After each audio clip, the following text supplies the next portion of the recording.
Okay, folks, I've chosen the book that I'm going to start 2018 with, and I've already started listening. Have you? If you need a little help, you need a little incentive, head over to audible.com, look through one of the thousands of titles that they've got to choose from. Use the code ROADIEFREERADIO when you check out. That'll give you a free audiobook download. That'll give you a free 30-day trial. You can keep the book if you're not happy at the end of your trial.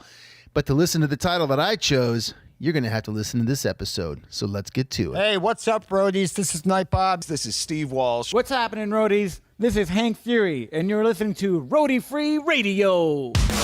What's up, roadies? My name is Larry Milburn, and this is Roadie Free Radio, your VIP pass to meet and greet the stars behind the scenes of the music and film business. All right, what's happening, roadies? Welcome to episode number 80 of Roadie Free Radio. This is Larry Milburn, your host. I'm coming at you from a really freezing cold barn in Northwest Connecticut. How y'all doing? Those of you that got hit by the bomb cyclone, are you okay? Did you shovel out? I shoveled for 2.5 hours yesterday.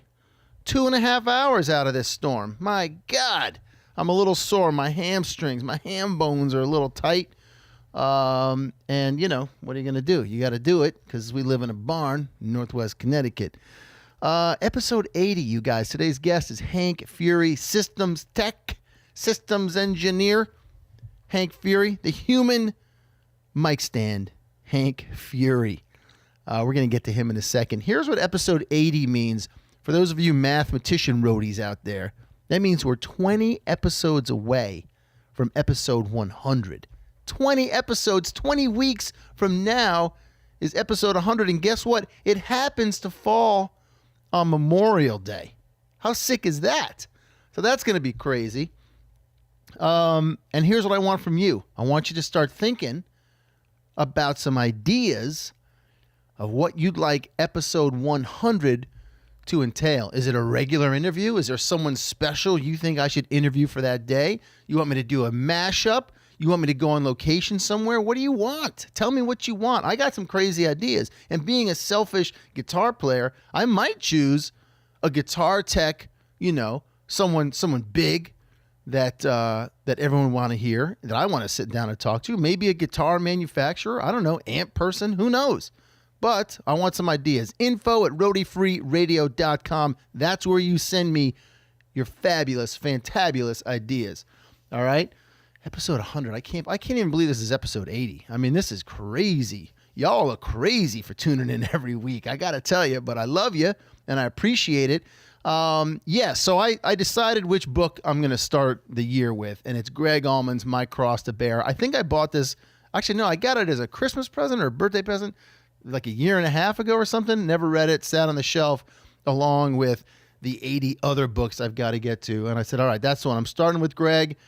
And we're going to do it. So far, so good. So far, so good. Also, keep a lookout. I'm going to do a What's in My Podcast Bag video that's going to go up on the YouTube channel in preparation for leaving for NAMM, which is coming up here real soon. I mean, real soon. As you know, I'm going to NAMM.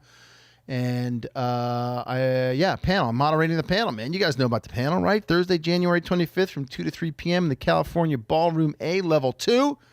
Kicked off by Heather Rafter of Rafter Marsh Law Firm.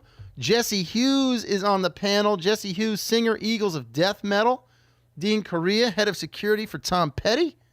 Mike Moore, first assistant, chief, Office of Operations, the Los Angeles Police Department, and we might have another special guest on there. So stay tuned for that. All right, so listen. Episode 80. Today's episode 80, man. Here's what I need you to do. I need you to go back in your minds, all right? Mid to late 80s, early 90s, all right? We got CBGBs, you know what I'm saying? We got the punk music scene. We got some things happening. We got a cast of characters in this episode, in this world. We got John Doe from X. We got Hilly from CBGB's. And Hank Fury was part of the whole thing. Hank was at CBGB's, sleeping on fucking pool tables at night, right? Working at SIR, crossing paths with Steve Walsh, hearing about Night Bob. Hank's been around. Hank's a good guy. If you have not been to Hank's store, Rock and Roll Supplies in Bushwick in Brooklyn at 176 Bushwick Avenue, do yourself a favor. Get on down there. Hop on your nearest plane, your nearest tour bus, your Pontiac station wagon, get down to Rock and Roll Supplies, man. Fernando's in there tuning up guitars. His girl Charlotte's in there. Man in the register, it's a hell of a little shop. They do a good job. They got some cool gear in there, and he'd love to see you. So give him a call. Anyway, this is a serious story. I'm not being very serious. But Hank was kind enough to open up to me. I've had quite a run of people opening him up to me recently, starting with Richard Bennett a few weeks back, and it's just kind of continued from there. And by the way, thank you for all of your love and support and outpouring for the Lauren Crowley episode last week. That was awesome. Great to hear from you. Thank you. And I can't. You know what I got excited about last night? I woke up for some reason at 4:30 in the morning. Couldn't go back to bed. I'm laying there thinking about all this stuff. Man, festival season's right around the corner. Festival season is right around the corner. That means Roadie Free Radio is going to be out there. So if you're a roadie, you're a monitor person, you're a front of house person, you're a lighting person, you might get an email from me that's like, hey, I'd like to come down to Coachella this year and hang with you while you're doing your shit. If that's cool, we can do an interview and I can shoot some amazing video of you working at Coachella. Hint, hint, hint. All right. I think the coffee is in full effect right now. Listen, I hope you guys are good. I hope you're staying warm. I love you. Okay? Be safe. And get some inspiration out of today's episode. All right? Don't take your life for granted. Don't take your work for granted. Don't take those around you for granted, because you never know. This is a tale of love, loss, redemption, sacrifice, and finally, success with my man, Hank Fury. Hit it. Call yourself a roadie. Call yourself a roadie. Call yourself a roadie. Oh man, here we are at Rock and Roll Supplies. Just around Christmas. Feeling Christmassy? Yeah. I am. Yeah, absolutely. Yeah. Are you feeling Christmassy? Totally. Are you fresh off the road from somewhere? Well, this year ended a little early. I finished with Ozzy, I think, in mid-November. So did you do OzzFest and not Fest and all that? Yeah, I did. Yeah. Yep. Interesting. Yeah. Now you sent me your 7-page opus. Sure. That was awesome. An inspired piece it was. And absolutely, and we're going to jump into that. All right. But speaking of Ozzy, which means we're speaking about Mr. Rob Zombie. Yeah. You mentioned a guy, hell of a guy. Oh yeah. Mr. Steve Walsh. My high school buddy. I didn't realize you guys went to high school together. Went to high school together. That's awesome. Yeah. Steve is a huge fan. I'm a huge fan of Steve. I'm a huge fan of Steve also. Great guy. Yeah. He's leapfrogged from like 3 different jobs, right? He's a Clair now, but he was at 8th Day. Yeah. And hey, when you're in demand, man, you right? know, yeah. shit happens. Absolutely. Yeah. How was old Walshy? Oh, it was great. It was great. Yeah. Well, you know, the day Zombie played the day after us. So actually, I did not see him at that festival because we were not on the same day. Got it. Yeah. But they were the day before or something? Or was it a weekend before? Yeah. Day so before. I just like to leave gaff tape like on the floor, you know, hey, Steve, you know. So then when they load in, they see the Love gaff you, tape. buddy. Yeah. So what'd you do? For Oz? Yeah. Oh, I was monitor teching. Yeah. You know. For Oz? Yeah. So humble. You've done some other stuff for him, right? Yeah, I think I started him just this year. Okay. I mean, I did OzzFest the first time in '97 with Neurosis. Whoa. When we were on the B stage in an airport van. That was punk rock. We never took showers. Yeah. It was pretty awesome. But then, so it's like, here it is all this time later, and then I'm back. You know, it's kind of fun. Yeah, I bet, you know? man. Trippy. All right, and we're sitting in your creation, Rock and Roll Supplies. Let's jump into this first, and then we're going to dig back into the Fury. Sure. Into the Fury history, man. Tell me about Rock and Roll Supplies. Well, I was on tour with Alanis Morissette and Ryan Adams in 2001, and Ryan's T-shirt said Rock and Roll Supplies, New York, London, Hong Kong. And I was like, what a cool shirt. And I was like, I always thought like Rock and Roll Supplies. What a cool name. You Absolutely. know? Like this is Rock and Roll Supplies. Yeah. So finally, 17 years later, I was like, hey, wait a minute. I'm going to make it a store. So Ryan, if you see the store, a free T-shirt for you. And thanks for the inspiration. And plenty of guitars to choose from. Yeah. Come on in. Come on in. Stop on down, Ryan. And you do repairs yourself in here? What happens? Yeah, I do repairs. I got a few people helping me. Fernando Rosario does my setups. Matt Wells does my Super Whammadine amp repair. So, and I just man the counter there and make hot chocolate. Just put a pretty face back there. Yeah. And what's the focus? Do you have a focus of the store? Yeah, the focus is to keep stuff reasonably priced so the kids down the street at the sweat shop can come in and buy an amp. You know what I mean? Yeah, absolutely. So I try and keep it, so the gear gets, the music, so they get played. So they're not like museum pieces. You know, it's like an instrument. It should get out and get thrashed on, and someone should make a really cool record or have an awesome show. Absolutely. Punk rock and keep it on, That punk rock thing, that's sort of what you were molded out of. Yeah, well, that's kind of what started it off for me. I went to CBGB's because I grew up in Carmel, New York, and upstate New York there with Steve Walsh. And it was back in the 80s, if you were at all, had spiky hair or looked different, you were just beaten down. It's like, chicken head. The locals we were a threat to decent society. Oh, yeah. So it sucked. Yeah. So then my friend took me down to CB's, and I was scared for my life the first matinee I went to. But then after I kind of got used to my surroundings, I was like, this is amazing. This is like punk rock summer camp. Totally. All these kids come down to the Bowery, and they're just spread out on the traffic island drinking beer. This is like, what, 86? 86, yeah. Wow. You go into CB's, and kids your age, fucking these killer bands, just going nuts, bouncing off the walls. I was like, whoa. Yeah. And the sound was amazing. Yeah. And then I was like, man, this place is like... someone best described CB's as a portal between the Civil War and an abandoned parking garage, And you're just in this cave of darkness with lunatics, and it sounds fantastic. Right. So I was like, I'm sold. I'm in this And that club. was it. Yeah. It's funny that you say 86 because I never think of punk going out that far. You think of sort of original punk, I guess, right? It's like 77. Yeah. Around that zone, 77 to 80, right in there. Yeah. 86 brings to mind like Miami Vice shit. Yeah, it was interesting that down there was some records, I think they were on East 6th Street, and some records, Dwayne put out Everyone's 45, so it made a little community. So you walk down the block to CB's, saw the band, went out to some records, then you could hang out with the band. That's get awesome. their 45, get a Chromags, demo, you know what I mean? Yeah. So it was that sense of community, and a lot was going on. And that was before hardcore got ultra violent. Right. By 89, The moshing and all that shit. Well, not so much the moshing. It's just the gang mentality, the fighting that would clear out the matinees. There were some pretty brutal beatdowns, and that's when Hilly was like, "Yeah, I don't think so," Right. Because it just got a little too crazy. He had enough lawsuits. Yeah.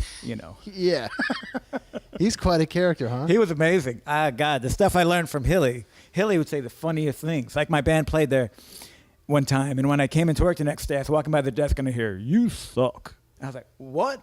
"Your band sucks. You're the worst band that ever played here. Go home and make a tape of yourself and listen to it." And I was like profoundly like, first of all, he said we were the worst band that ever played CBGB's, which was amazing. I was like, what a distinction. Thank you, Willie. That's the highest compliment. And then the whole thing, make a tape of yourself and listen to it. Like, wow. Maybe we should. Right. Maybe we're just smoking dust and we haven't actually really objectively looked at what we're doing here. Yeah.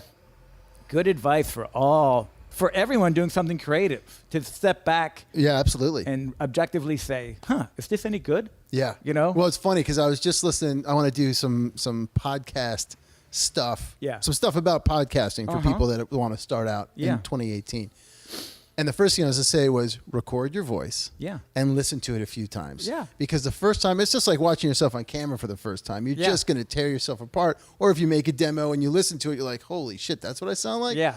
You got to get used to it. You got to get over the hump. And then you're like, okay, I can listen objectively, see what's going on. So, it's great to put yourself on tape and listen to him. For sure, man. Hilly was the best. So 86, you're going down there. You're a year older. You're 47? Yeah. All right, so you're a year older than me. So 86, man. You're like 15, 16. Just turned 16. I could finally, because of Karen, Crystal used to be at the desk, and you had to have, like, she'd be like, where's your ID, young man? Young man, and if you didn't have your ID, she'd grab you by your ear and twist it and walk you out the door, you know? So one time I finally got down there with a real ID, and she was, like, applauding me, and then she mortified me in front of all the punk rock kids online. See this young man? He has a real New York State ID. I was like, thanks, Karen. I am really cool now. Thanks. And then you got your ass kicked. Yeah, and then I got my ass kicked. Karen kicked my ass one time for drinking inside the club. She caught me. I was hanging out under the lighting booth drinking a Guinness, and she caught me and did the ear twist thing again. The goddamn ear. She's like, ah! Could drop you to your knees. She only weighed 70 pounds. Wow. But when she grabbed your ear and twisted it, yeah, you were like, you're down. Down. Right. Down. Aikido moves. Yeah. So that's nice that there was sort of the mother hen there. That was crazy. To watch out for all these It was kids. Perfect, like just weird existential twist to the whole hardcore matinee thing. So where were you living, though? You still living up in Carmel? Yeah, I'd have to take Metro North down. It was a trek. It was a journey. And that was, this is pretty, you know what, this is on a tangent here. Yeah. But on the internet today, right, kids just go on the net, they find it, there's a website, there's something, right? Yeah. It's just there. In the old days, first of all, you had to know someone who knew. Right. And then you had to pass their muster. Like, are they cool enough to bring into this? Right. Am I taking this kid on the train into the city? Right. Because if he's a jerk, we're going to get in a fight. We're going to get beat down. Exactly. You know, so it was a big deal. Yeah, totally, man. Thanks, Dave Lefevre, for bringing me down to CBGB. Right, for starting my life of hell. Yeah. Sorry, so that's 86. You're 16 years old. So then what starts? And you're playing in a band. What were you playing? Oh, the band was later. I didn't really do a band until I worked at CB's because we found all this free gear in the basement. The basement of CBGB's was like musical equipment graveyard. So we took a bunch of gear out of there and started a band. But at the time, I didn't think of a band at that point. I was just helping bands set up, you know. Yeah. Because after in '89, I moved to Boston. Right. And all the bike messengers that I worked with were in bands. Yeah. So then they were like, hey, we got a show tonight. Come help us. So I would like, you know, and Dickie Barrett worked at the bank on Washington. Was Washington? Yeah. Washington and Tremont. He worked at the bank on Washington. And I ran into him downtown. And he's like, oh, come, you know, help us out at a gig. And one time, someone dove off the stage and kicked out one of the XLRs to one of the horn mics. And I plugged it back in. And everyone was like, whoa, you know, suddenly like, this is cool. Like, I just plugged something in and everyone's like, yeah. So then they're like, all right, you hang out with us. So I started working with the Boston's in a capacity, but basically we'd go to Irving Plaza and they'd be like, all right, Hank, watch the dressing room. Don't let anyone in. I'd let everyone I knew in, and they'd come back from sound check. All the beer would be gone. I'd be hammered. Like, what the hell did you do? Yeah. He's really cool. You got to talk to this guy from Radio 1. Yeah. Did you have any sort of focus at that point? Like, this is the world I want to be in. It was in terms fun. of like being a roadie, or was it just like, I'm in the band? I didn't know he could be a roadie. I didn't really still know what a roadie was. And then another band from Montreal called Me Mom Morgenthaler, I'd go around with them too, and they were they were also fun. In Canada, they were huge, and in the States, we were no one. Right. So in New York City, we played like the Lion's Den or CBGB's audition night, bands watching bands. And then we'd go to Canada, we'd be doing a festival. And I was like, whoa. Wow. Yeah. So I was getting little glimpses into like, wow. Right. Seeing other people do stuff, I was like, wow, that's crazy. Now, at this point, I imagine, because you're working for those guys, what were you doing for those guys? Same thing. Well, for them, whatever. I was basically getting them lost. I was Good at getting people lost? Good. I was so good at getting people lost. I was like, turn here. Where the hell are we going, Hank? Oh, I'm not sure. Yeah, so I got Morgenthaler lost. You know, they're like, we got to get a guy from the States to tour some of the States so we don't get lost. Right. Yeah. And they got you. Yeah. They're still out there somewhere. Sorry, Gus. So, but I got to imagine you're meeting other people from the road that are coming through and maybe like, oh, that's what you do with that thing? That's what that box does. Yeah, totally. You walk by something like, what the hell is that? Right. Yeah. Who are some of those folks? You remember? I remember on OzzFest in '97. I remember Dimebag's guitar tech. Now I'm a total newbie, you know. Yeah. This guy's on arena tour setting up Dimebag's rig. Yeah. And I come up and I couldn't believe the rig. Like there was just speakers and amps everywhere. Yeah. And he was like busy. And I come up like, dude, how do you do this? You know, like I was just amazed at the rig. And he had no time.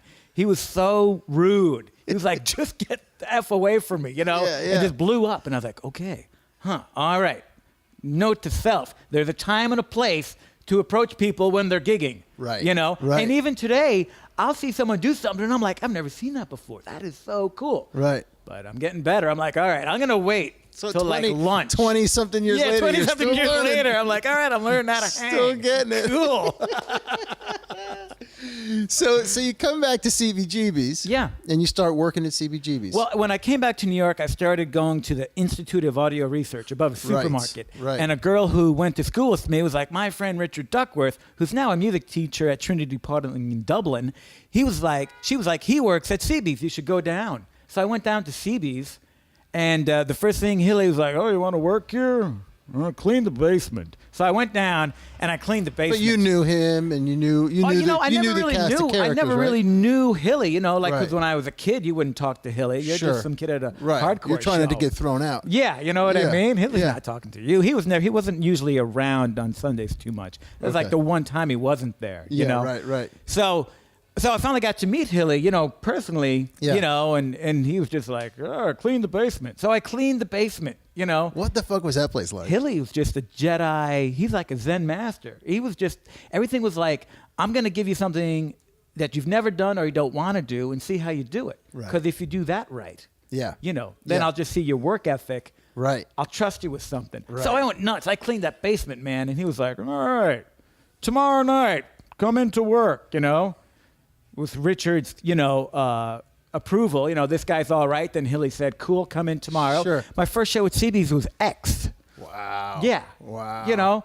And then they're like, record X. I'm like, sure, no problem. So in the basement, we set up a little studio, and I recorded it. And then after that show was over that night, we're like at the bar. It was like 5:30 in the morning, and I'm shit hammered.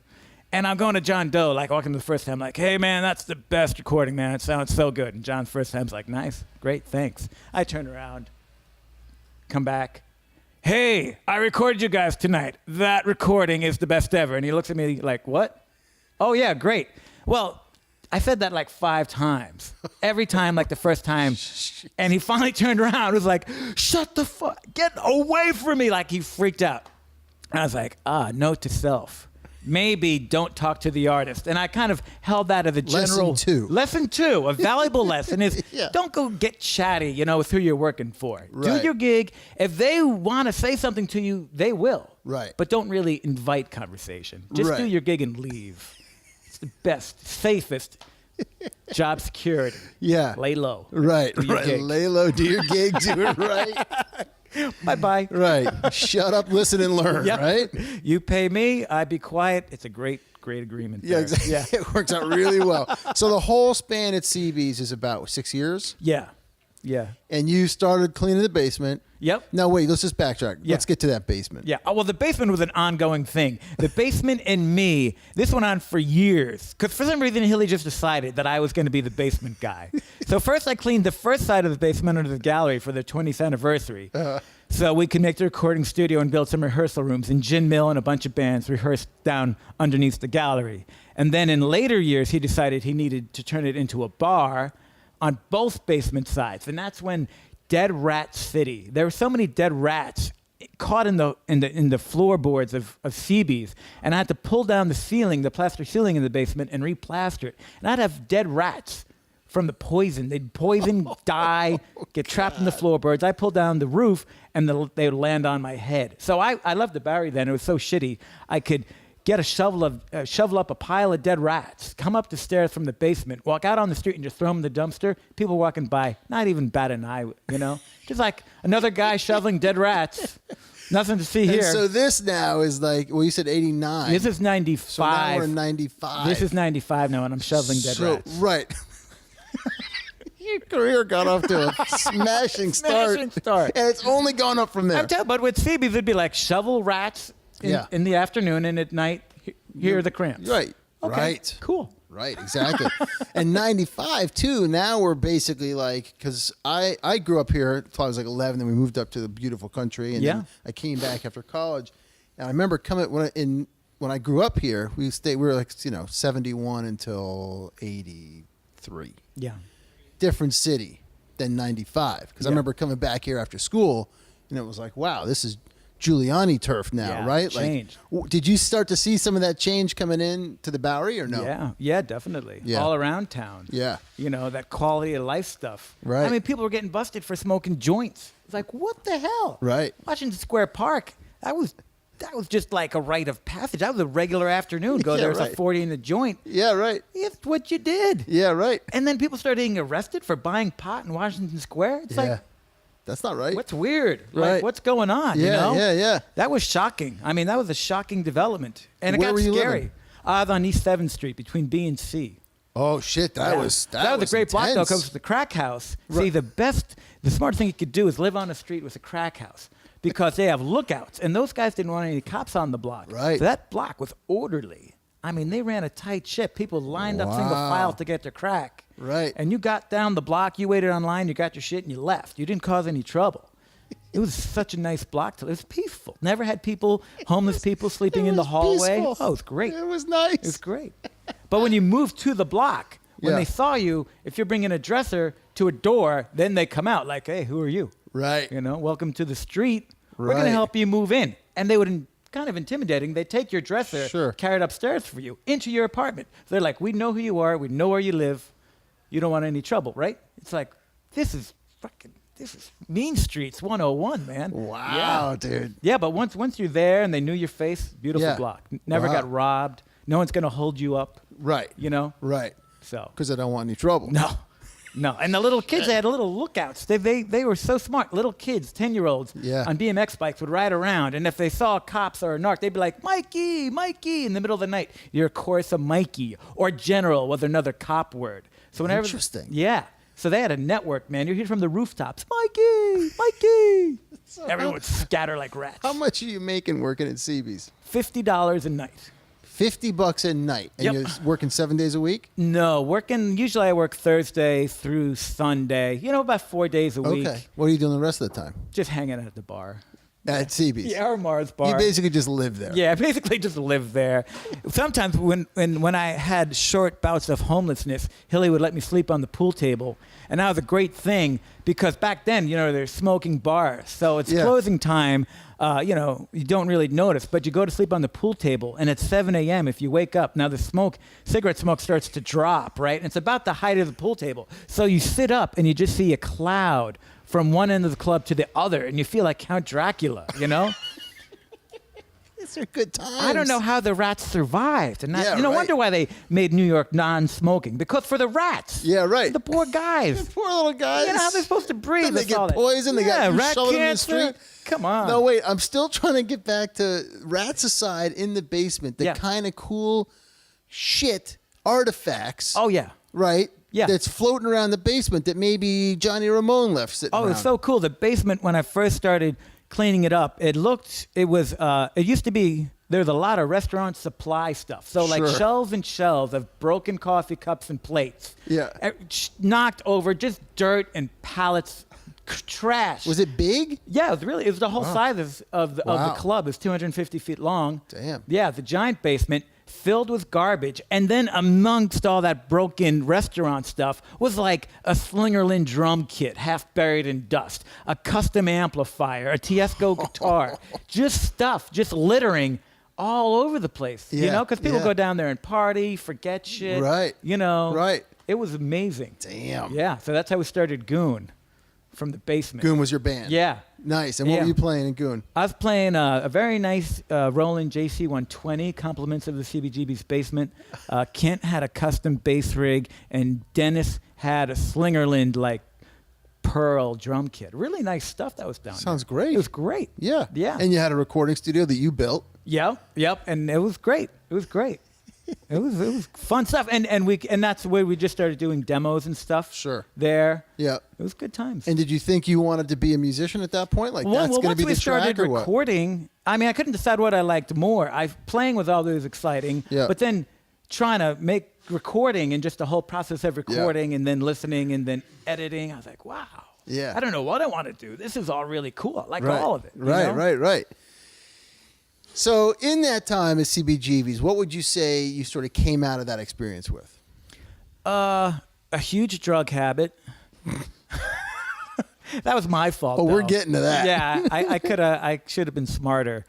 Yeah, I just kind of walked away from that. I pretty much totaled myself. Yeah. In that time, but there was I really, it was I'm trying to think what I walked away. I mean, I worked with a lot of cool bands. I got opportunity. That's where I started off. Bands and Vans, The Unsane took me out, The Morning Glories. Right. All these bands, I got to see, Cop Shoot Cop in the early days. Yep. I mean, all these great bands. So I got to work So with you all got these to work. great You bands. bands would come through and be Yeah. like, "Hey, this guy's fucking nuts. Let's take him out with us." Yeah, he'll work for weed and Taco Bell. Right. So what'd you learn out on the road? I learned that most local sound guys are jerks. If you're from a band on the road and you come into their club, it's like, this is my club, this is my desk, don't touch anything, Right.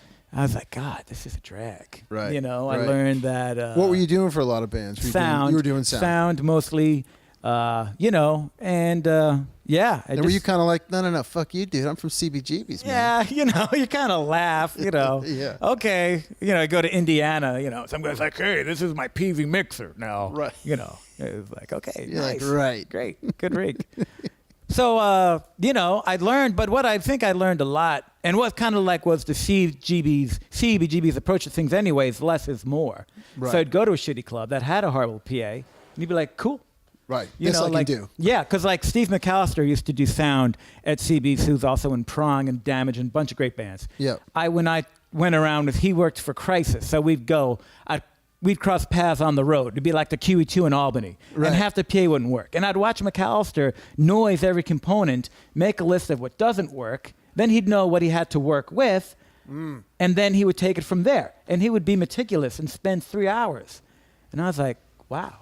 It's amazing that he had 3 hours. Yeah. Well, he was just so meticulous. Right. He would just, and the club loved it too, because they didn't know what worked and what didn't work Right, in so their now rig. they got a guy coming in for come free, in and basically pretty much working this tech their shit. whole rig. Wow. And so when I learned that from Steve, like, all right, let's find out what works. Yeah. And whatever it is, just keep a good attitude. Don't start saying to Right. the guy, your PA sucks. Right. Because then he's going to be bummed out. Sure. So you just go, oh, you know what? That doesn't work, but that's cool. I'm Yeah. not going to use that in good ways. You know what? I'm not going to use that. Doesn't work. Right. And then you just, with whatever does work, you make rock and roll. Make a great show. And McAllister could mix, like him and Rick Roy, could go into the shittiest club. Nancy, who also worked, who did Sound for Living Color, could go into any small club and make it amazing. Because they never were like, this sucks. They'd be like, Right. this works. Right. 2 channels work. We have kick drum and vocal. Let's do it. That's the DIY punk Yeah. ethos, right? I mean, Yeah. that's the whole thing behind it. One time- So you okay? Go down. No, I thought of a- if you're going to start a story with one time, I want to hear it. I thought of a Bark Market incident where we were at with Unsane in LA at Jabberjaw, and they had two self-powered PAs, and half of each worked. So Dave Starter's like, let's just put them together. So we did. We got 2 broken things and made one kind of working thing, and it sounded great. That's awesome. Yeah, That's so- awesome. What is it? Mother's the necessity of invention. Invention, What that's is it? right. Is it mother? Does that make sense? Necessity's the mother of invention. No. Necessity's Yeah, a mother. Yeah. How could? Yeah. Yeah. Anyway, so all chestnut. right. So you're right. So sorry. That's right. Frank Zappa's the mother of invention. There, that's it. So all right. So you're kind of goofing in that you came out. Well, you weren't goofing in that you came out with a big drug habit out of Yeah. CBGBs. Obviously, you did. Yeah, but it seemed normal at the time. It was only until I Right. got to rehab and I realized, what do you mean people don't do drugs every day? Right. How do they live? This is rock and roll, man. What's going on? But in truth, you actually did start learning your trade. I did. And the funny thing is, Hilly was very intolerant of that. Like it wasn't like the club. It wasn't like Hilly. Hilly knew what was going on. Yeah. And Hilly was disappointed. Definitely. He let you know. Oh yeah. Yeah. Because eventually he fired me.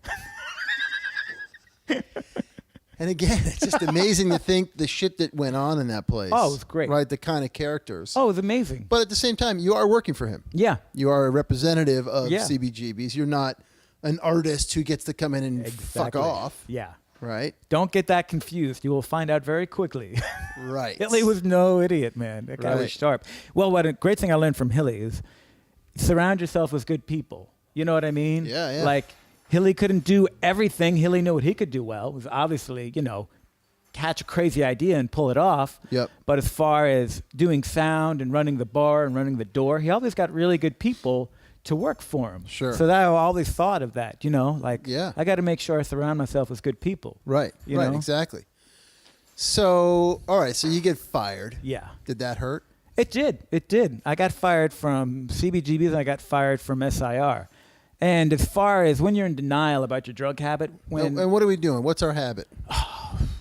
it was a lot. I started off, just drinking a lot for a couple of years, and then the drinking to avoid the withdrawal hangover started, snorting heroin. So then you're snorting heroin to kind of get through the hangover portion. Then at night you're doing coke because you don't want to feel tired. Right. So you're drinking, you're doing everything basically, but the main problems were alcohol and dope. Okay. And but that was just kind of like your pizza and coffee, Right. of the time. Right. Pot was everywhere, but pot was like, I don't know, aspirin. Right. Right. Never Particularly back then. Yeah. Now it's a whole different kind of thing. Yeah, right? right. But back then it was Yeah. like, hey, you smoke pot and laugh. Yeah. Yeah. So, gosh, crazy stuff. I'm Yeah. sorry, I just got lost in a moment there. It's okay. Coming back, It's all good, man. It's all good. So you at the same time you lost your job at SAR and About CBGBs the same or no? time. It was in the last year, I think. Right. Well, I think Bo probably fired me in '98. And we're talking about the SIR On down 25th Street. Yeah, Yeah. Randy Brown's stomping territory. sure. When I started working, well, that's Steve And Walsh. Night Bob. When I was working at CB, Steve Walsh comes in one night to pick up gear. I run into Steve Walsh. This is 1995 or something. Like, Steve, like, whoa, Yeah. he's working at SIR. That's a big deal, Oh, yeah. He's like, would you want to work there? What are you doing here, It's like, what are you doing in a joint like this, But that's so funny that the perception. I mean, you're fucking CBGBs. Yeah. And you're like, oh, but SIR. Yeah. I mean, Come on, no rats. Right. I mean, wow. No so rats. Steve got me a job up there. Yeah. And that was another eye-opener because, Steve, one of the first guys that I knew, he started off at SIR, the dispatcher truck driver. Right. And then he'd look around like, I can do that. And we're like, what you mean you can, to us, doing sound at CB's is one thing, Right. Right. 16 channels, left and right. Okay, we got this covered. But, Right. SIR then considered huge gigs when they would do a concert, Sure. And Steve was like, we can do that. I can do that. He started teaching himself. Wow. It's Yeah. like, wow. Yeah. It was like, it's not like magic. You just go and do it. Right. Right. Just do it. Well, that's definitely something I picked up from talking to guys like Night Bob and Yeah, Night Brown, Bob. right? Yeah. 'Cause those guys is that you look around and you quickly realize in a place like that what your strengths and weaknesses are going to be, Yeah. and you just start figuring it out. Yeah. And you start putting things together and Yeah. borrowing gear here and there and doing it. Yeah. Amazing. Yeah. Met some cool people at those early days at SIR. I bet. Also, it's a different level of people Well, coming in yeah. constantly, Yeah. right? You have it's a level, the clientele, the people who came into SIR to rehearse. It's like Bowie Yeah. for a month or something. It was always great if we could get up to 52nd Street to hang out with Mel, Right. Because who's going to be in today? You're hanging out with Mel holding court at the front desk. You're like, this is awesome. Yeah. And Yeah. all the people that you'd meet just through 52nd, Right, right. Back then, 25th Street was just the storage Right. for all the gear. Right. That's where the truck drivers hung out. Right. In the audio department. Not very glamorous. But 52nd, Studio 52. that was the one. That was Rockstar Central. Yeah. Damn. I missed some good shit. All right, so you're doing both of those gigs. So Walshy Yeah. gets you a gig up there. And what were Yep. you doing up there? I was driving Whatever. a truck, and then if I'd get too hammered, I kind of worked it out so I didn't have to drive. I'd always get the other guy to drive so I could drink. Yeah. And we'd just go into clubs, pick up gear. Yeah. Yeah. Drive around town, drink, You're right. load up gear. Drink some more. Drink some more. Yeah. Bo finally was like, you're fired. Which one came first, Bo or CB's? I think Bo came first, they were a little more demanding. Right. And plus, it was, yeah. So Bo let me go first. That was a bit Shit. of an awakening. How long did you last there? Oh, I was there, I think, about 3 years. Well, that's a Yeah, I decent did all run. right. 95, 97. Yeah, about 3 years. I did Okay. all right. Yeah. But not enabling an addict is an important thing. And now I don't think he was trying to do me a favor. It was just a business thing. I Right. fucked up. He had to let me go. Right. Right. But that was the first thing that kind of was like, knock, knock. right. You're not going up. You're going down. Yeah. Take note. And then later on that year at CB's, Hilly was funny. I had borrowed a tool because I was doing production work too by that time, and I borrowed some tools to do a gig, and I didn't bring them back. And he just knew. He called me up at like 3 p.m. Where's my drill? And I was like, oh, I'm so hungover, I'm not even awake yet. I'm like, oh, I'm coming down to the club right now. And I bought the drill back, and he was like, you're fired. You know. Wow. Yeah. But it wasn't the drill. There's a whole lot more. Right, it. But the drill was. Right. That's it. You know. It was the camels, the straw. Yeah. Yeah. So then things got a little worrisome, you know? Right. And then for bands, by then 98, 99, bands weren't so sure they wanted me to work for them because that's kind of like my own sideshow. Right. You know? Right.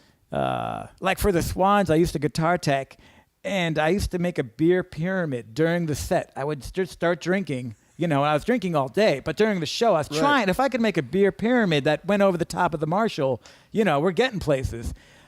So people are like, is that guy working or is that guy just drinking? We're not sure, you know? Yeah. So, did that get in the way? Yeah. You know, were there times that like, oh, dude, we got a guitar change or an instrument change or whatever? I could have done a lot better. Yeah. But when, you know, addiction can skew reality. Right. So at the time, you'll never admit it. But amongst other crew and your friends, like Walsh, let's say, or Yeah. you know, guys, is anyone saying, hey, dude, you know? Well, no, because I get the rock and roll lifestyle, Hank, but you're going a little far. I think people were... no, the first person who said it to me was the doorman from CBGB's, Brendan from SFA. He was like, you know, Hank, people think you're a drunk. And I was like, offended. I was, what are you know, like, really, like, who the hell are you? Yeah. You know, but then that, you know. It starts to sit there. Yeah, it starts to sit there. It starts to add up, you know. And eventually I decided, I'm not sure how it all came down, but next thing I knew, I was in a rehab, and it was like a 90-day treatment program. And I thought 90 days, I'll be out easy. Right. After 90 days, they're like, you're making good progress, but we're going to send you to a second facility. And so then I ended up like rehab was a long time. I remember Rave management called me at the rehab. Like, Hank, the helicopter's going on tour. Can you drive? And I'm like, you're calling me at rehab, but I can leave. I'll jump on a bus. They're like, no, you're in rehab? No, you just stay where you are. Right. Hang in there, buddy. It was like, damn, I'm turning down work. Yeah. You know? Yeah. I almost left rehab at that moment. But no, I stayed. It turned into like 9 months. Halfway house. Yep. And then I was in Albany cleaning, degreasing auto parts, the work release program. And I just one day, you know, addiction is a thing that just sits on your shoulder. Yeah. And if you don't pay attention to it, it got a hold of me. And I was like, F this. I just quit, got on Greyhound bus, went back to the city, telling myself I was going to be clean. I just didn't need this. Yeah. And I was clean for like 3 weeks.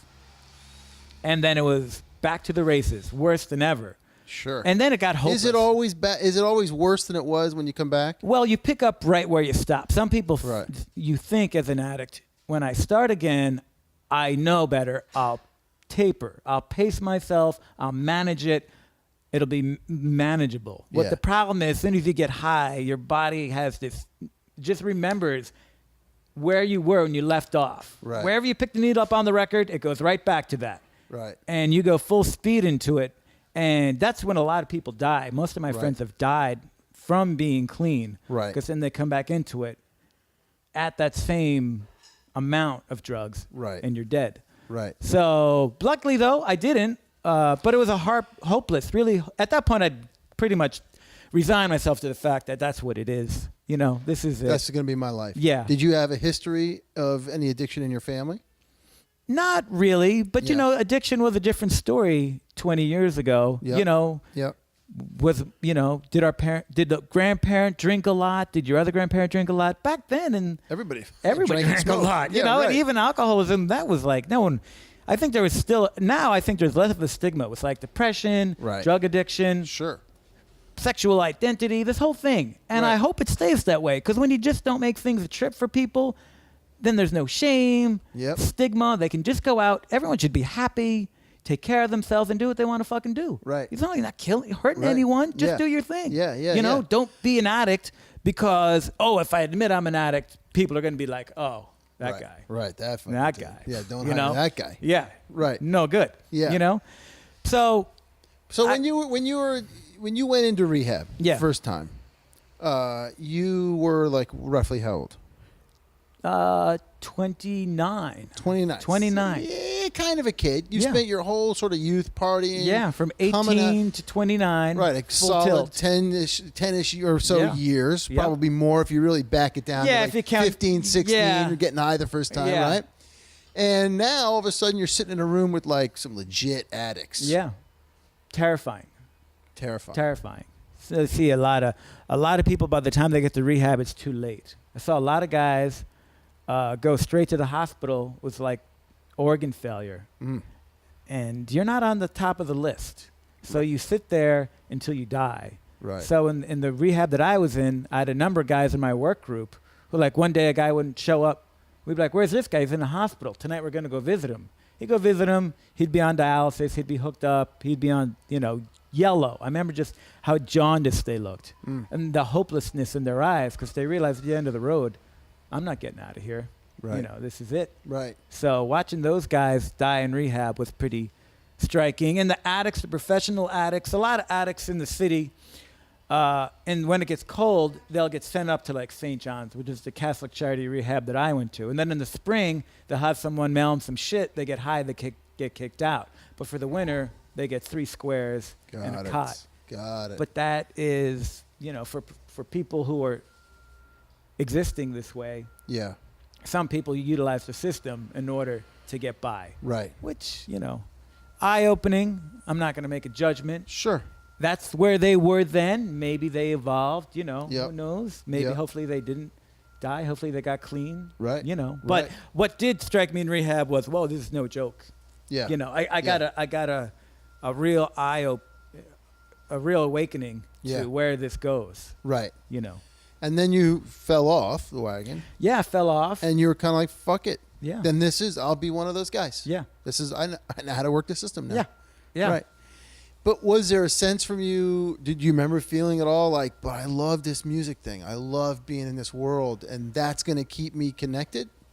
Yeah. Well, I think that's what kept me around, Yeah. But I think when you're a failing addict, when you just can't get a hold of your demons, you just hate yourself and you feel crap about yourself. So you think everyone hates you and you don't want to go out. Right. Just stay home and get high. Right. You don't want to go down to the club because, you used to work there. Now you don't. Now you feel like a failure. You just want to hide. Right. So your addiction cuts you off from all the things you love. That's the scary thing about addiction. It completely consumes and takes over. Right. So you're separated from everything. Yeah. So, but life is weird. My nephew turned 1, and I was over at his 1-year birthday party, and he was crawling across the floor, and I was hungover, and he was annoying me. But this weird voice, like a feelings, just said, "You're never going to see this kid grow up." And it freaked me out. It's really disturbing. I was like, what the hell was that, And I went home and I slept, woke up the next day, and my friend said, "Hey, going out?" And I was like, "No, I'm not drinking today." And he said, "Ah, ha, April Fools." And I was like, whatever. And I went back to bed, and I woke up the next day, and I was like, holy shit, I didn't drink yesterday. I didn't do anything yesterday. That's amazing. And I felt like shit, and I felt like shit for a while. But for some reason, just to give it one more go, I called my friend Bill Bronson, who's the bass player in the Swans, who's in recovery, super supportive. Mm-hmm. And he took me to meetings, and then it just kind of, "Hi guys, come on in." and so then it just kind of worked. Yeah. Yeah, the slow road back. I think when you do get sober, it's for me, everything that I thought I was or understood about myself changed. Like, to get sober, like rehabs pretty much tear you down. They Sure. just tear you down. You have no ego left. Right. You're extremely humble and I won't say demoralized, but you're very humbled when you Right. leave rehab. Sure. And that's an awkward thing because addicts tend to be very arrogant or prideful, egotistical, self-centered. These Yeah. are bad manifestations of addiction. Yep. So to get sober, you have to change all that thinking. Yeah. And it's not easy. How did your relationship to the music and the industry change? coming out? yeah. Did it have to? Well, it changed in the fact that I was showing up to work sober now, Right. and I was on time. Yeah, I guess too. What I'm curious about is like, Oh yeah. did you think? I don't know if I can go back to the industry because that lifestyle, Yeah. right? Yeah, and well, I thought like, is this gonna? Can I? Yeah, I was worried. Am I gonna relapse? Is this gonna make me relapse? And fortunately, I think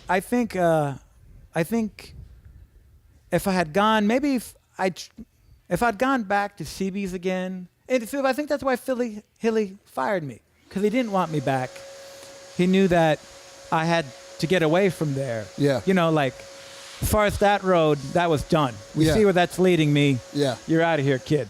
Right. So I didn't have an option to go back. I guess that's good when people fire you. It burns a bridge. Sure. They don't want you back. But now part of your recovery, I imagine, isn't that to make amends?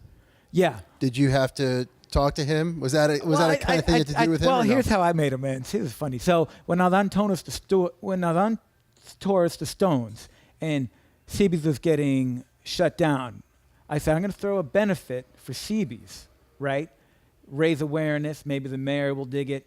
If the band shows up, we'll save CBGB's. So Pierre de Beauport was like, hey, the roadies will come down and do this. So I told Hilly, like, I'm bringing down the Stones roadies.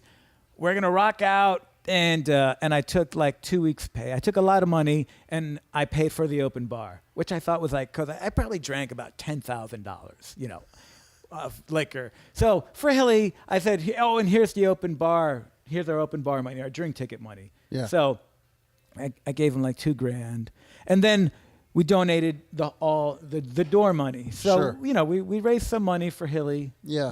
Yeah. for lawyers and whatnot. Right. So, try to make amends where you can. Sure. Sure, man. For sure. Yeah. Yeah, it's fun.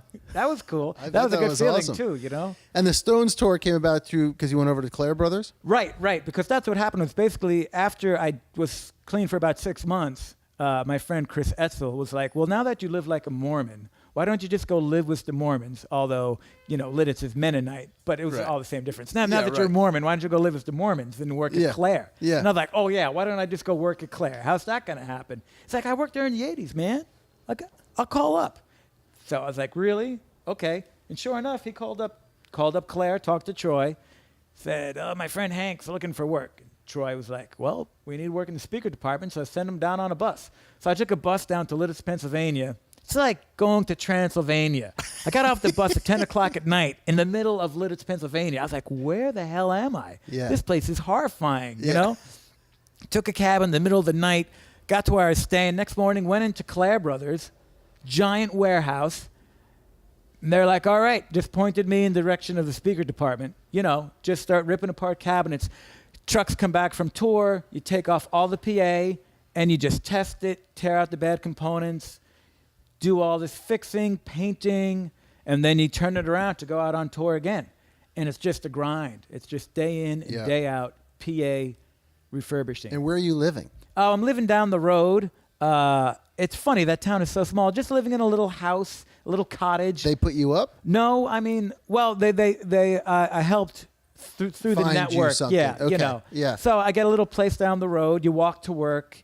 You're just in the warehouse, And I'm just working in the warehouse for months, just day in and day out, long hours. And all I'm doing is unloading trucks, tearing apart speakers, painting boxes.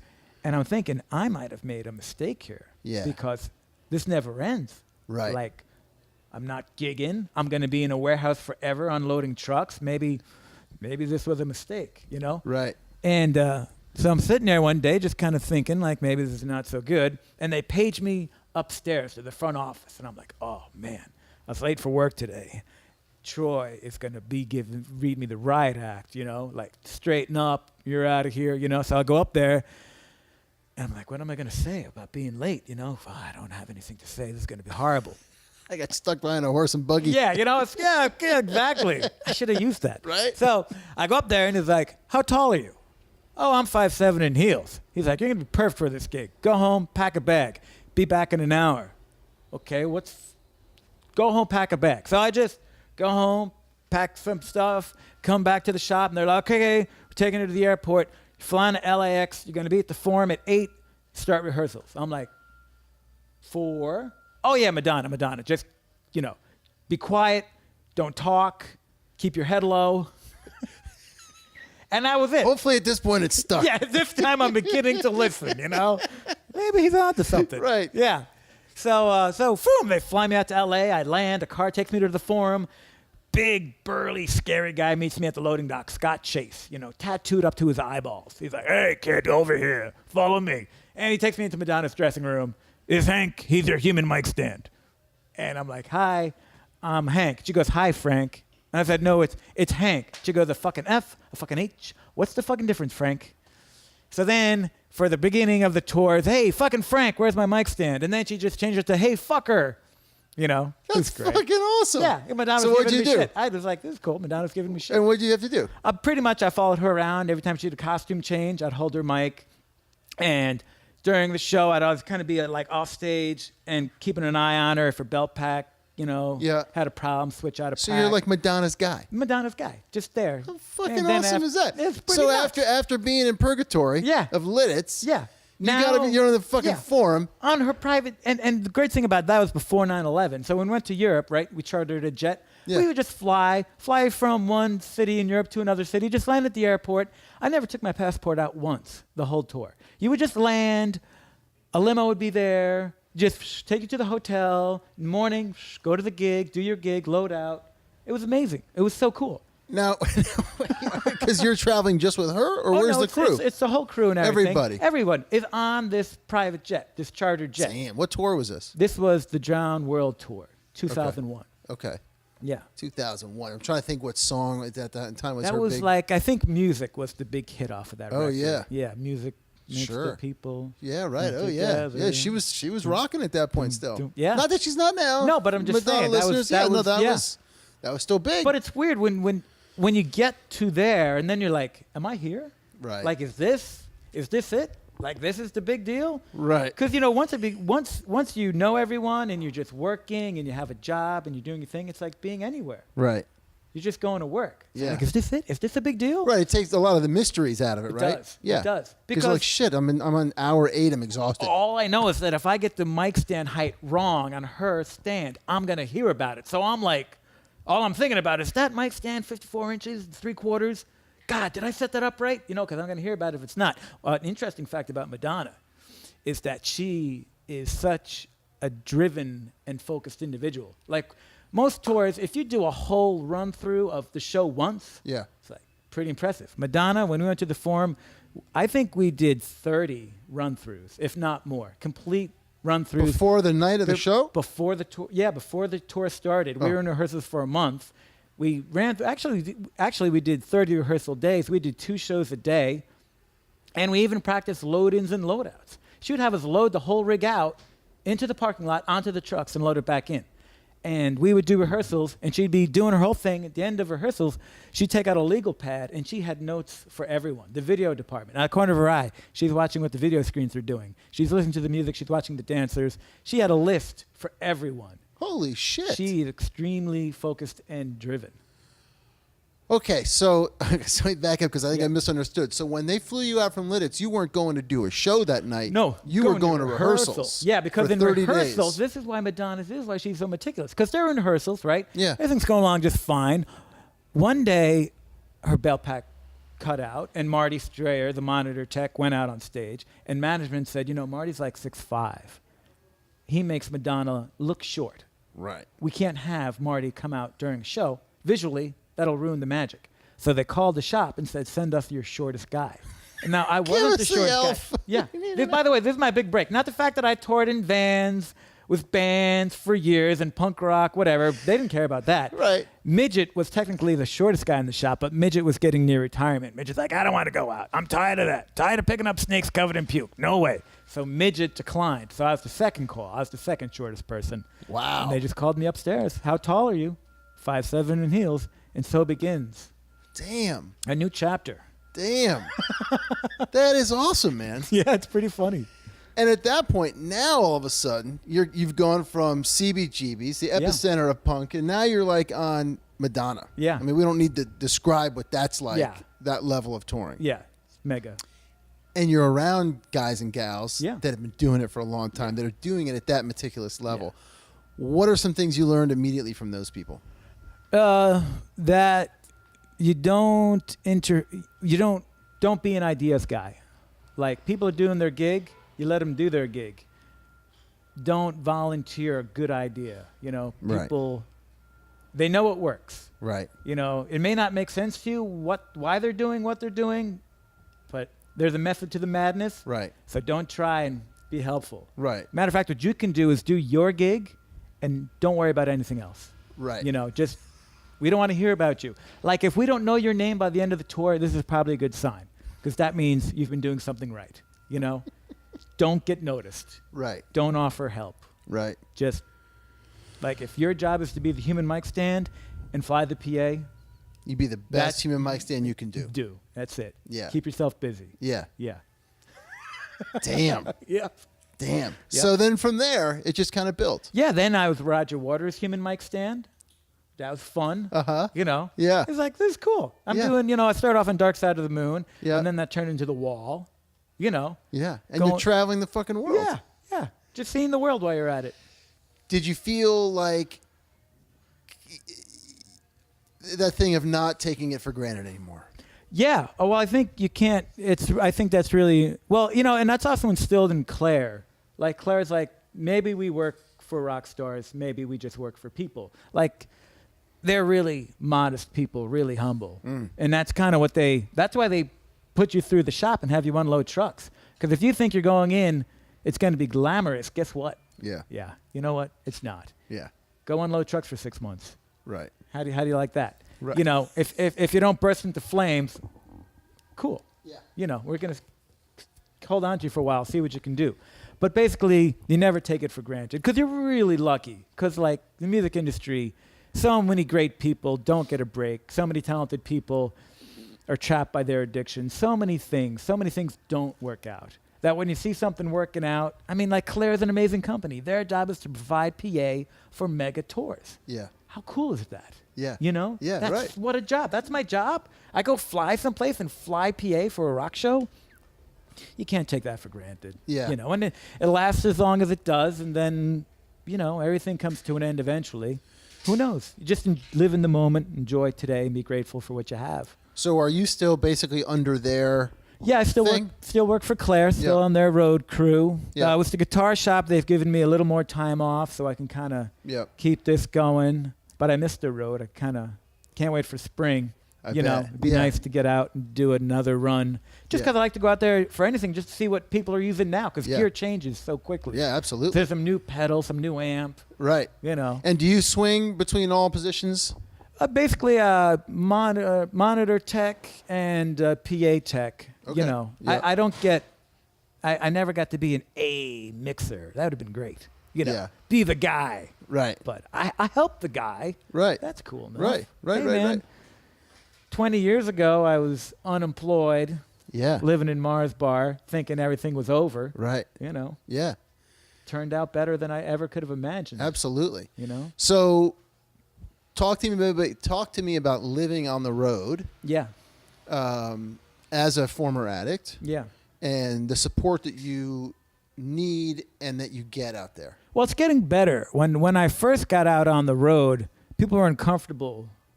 Like, if you were a non-partying person on a road crew, right.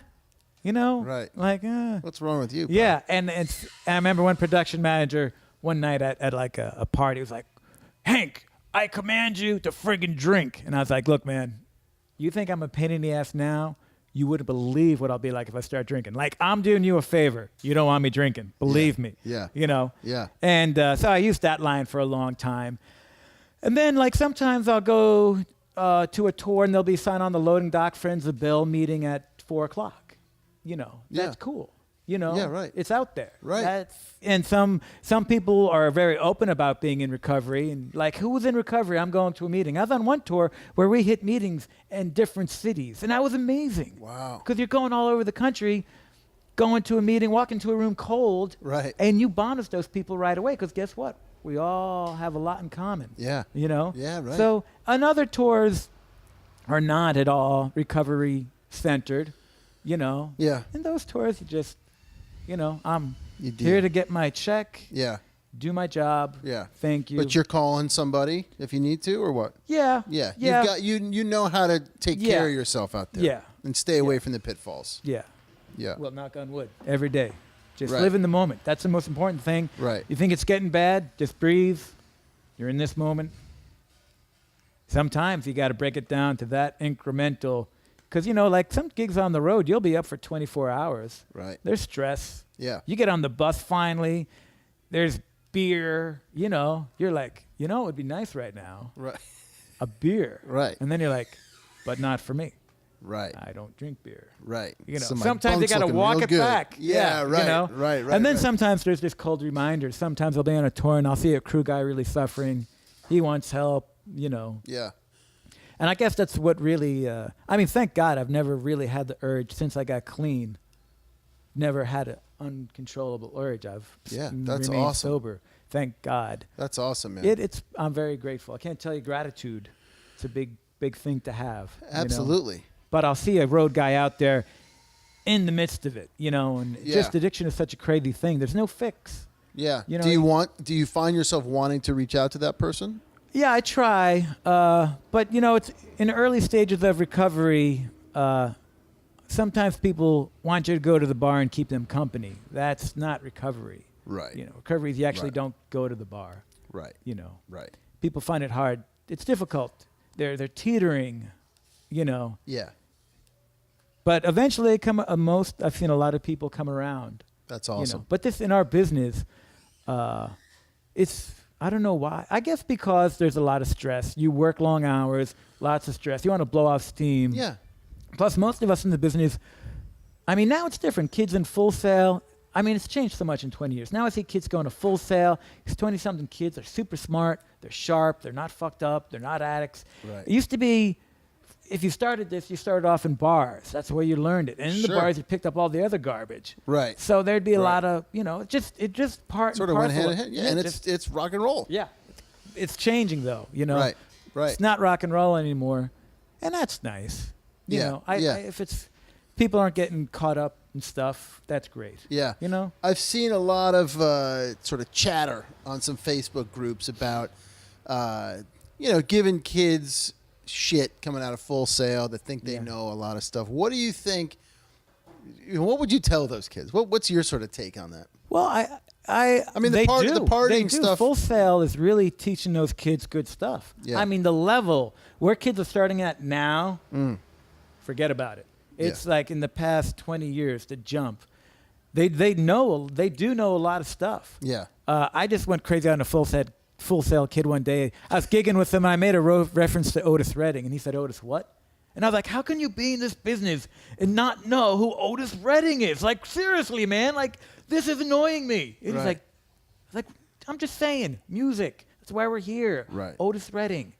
It's important. You're right. Go YouTube it, you know?" Right. Right. But technically amazing. Yeah. You know. Yeah. And I think it's great because they shake it out. Like, if you don't have your shit together, you're not going to get through Full Sail. You know. It's school. You're paying money. That's a big deal. Sure. It's not easy. You have to apply Sure. yourself. But they're learning a lot of stuff. They're learning a lot of technical stuff. It's great. They're not learning. Here's how you deal with hour 18. Yeah. Right. Yeah. So And you when know- when they come into this, Yeah. and they've got a head full of technical stuff, Yeah. and they need to get schooled a little bit on Yeah. on the days, Yeah. in and out. How do you guide them through that? Oh, man, you can't guide them.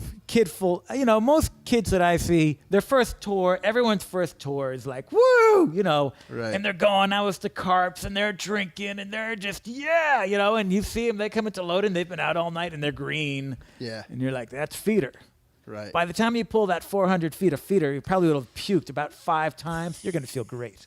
You know, you still got a gig. Right. You know, and then they hate themselves like, note to self, I will not stay out all night and go to load-in because there's no sick days on the road. Right. It's just made your day hell. That's all. We don't care. Yeah. Better get that PA up. Right. You know. Because Madonna's got a list. You know. So like you see, you see that classic one. Sure. You know, and Sure. then they kind of realize, oh, okay, if I want to stay out here, and I don't want to live in pain, you know, Right. I better get my shit together. Right. You know, and either you do, or you don't. Yeah. Not every guy makes it. Yep. You know, like if 12 kids come in from Full Sail to be interns at Clair, 4 of them will be like, I don't know if I really want to do this. That's fine. You're going to be good at something else. Yeah. You know, Yeah. of those 8 kids, they'll go out on the road. Out of the 8, then from that point, like 3 will be like, I'm not so sure if this is for me. Yeah. You know, I want to try something else. So that's great. You know, Yeah. and then there'll be 4 kids that will remain. And out of those remaining 4, one of them is like brilliant. Wow. Yeah. And that kid is like going to be your system engineer in 5 years. You know. Yeah. And now I'm 47, and here's a kid who's 27, and like he walks up to a SD9, you know, whatever. He's gonna get smart and friggin' tune the PA. It's Yeah. just like amazing, man. Right. Good for them. Right. You know. Right. I wish, but for me, when I was coming up, the breaks that I got were big. You know, like I got a gig at CBGB's, I got a gig at SIR. Yep. That was like before Full Sail. This was how you did it. Yeah. You know. Right. I got in a van with a band, and I went across the country and did sound. You Yeah. know. Yeah. Learn by doing. Yeah. Yeah. All right, dude. I'm going to leave you with one last one. All right. All right, here it is. All right. I've asked this one in the last several episodes. I'm asking you. So if you could go back today Yeah. and tell that guy who went up to recovery Yeah. first time around, Yeah. sort of where you're at now, Yeah. what would be that conversation? Wow. Well, I think I would say, you know, first of all, you can't tell people anything. You know, you're not going to hear this, but I'm going to tell you anyway. And I would just say, you don't need to do what you're doing. Like, well, whatever you're doing, whatever you're trying to escape, whatever you're running from, you know, this isn't going to solve it, Right. you know, and Yeah. this is just going to take you down Yeah. this bottomless pit, Yeah. you know. Yeah. But you can't tell anyone anything. And if someone told me that when I was 20-something, I'd have been like, sure, great, thanks for your time. Beer, Right. you know. Right. So, Is your card open? Yeah. Did you start a tab? I'm ready to go. Yeah. Yeah. No, but yeah, it's kind of a crazy, if you could go back in time, you know. But Yeah. I can't do anything about the past, but in the present, if anyone is having a problem listening to this and they're thinking their life is a total travesty and they've Yeah. messed up and Yeah. they can't come back, just, you know, the next moment, just say in the next moment, I'm just not going to drink. I'm not going to get high. Yeah. To take a minute, I'm going to reach out. I'm going to call Hank. Call Hank. Call Hank at the Rock and Roll store. Supplies, man. That's right. How do people get a hold of you? Just call me 718-384-4220. Nice. I'm at the shop. Awesome. Hit me on Facebook, whatever. I always help people, you know, get into a program or get Yeah. to a meeting. Yeah. Yeah. Or answer a question about the business. Yeah, sure. Yeah. Yeah, man. It's Cool. community. That's what Larry's show is so great. We're all listening. We're all learning about each other and learning about stuff and relating. So That's that's it, pretty man. kick-ass. That's it, man. Nice one. Hank, thank you for hosting, Pleasure. having me here today, dude. This has been awesome. I appreciate it. And keep rocking. All right, let's do it. Okay, do yourself a favor, people. Rock and Roll Supplies. Head on down there. Hank Fury, you're the man. You are the man. You're the human microphone stand, my man. All right, folks, stay tuned next week, episode number 81, Joel Lonke, house engineer for Billy Idol, Rob Zombie. The list goes on and on. You're going to have to tune in to hear who else old Joel's been with. Don't forget, you can follow us on Twitter, Facebook, Instagram, SoundCloud, iTunes, Google Play, and YouTube, all as Roadie Free Radio. Don't forget to check out the website for updates and ongoing news. Send me a note. You know I want to hear from you. That's info@roadiefreeradio.com. And in the meantime, y'all be safe out there. No roadies, no rock and roll.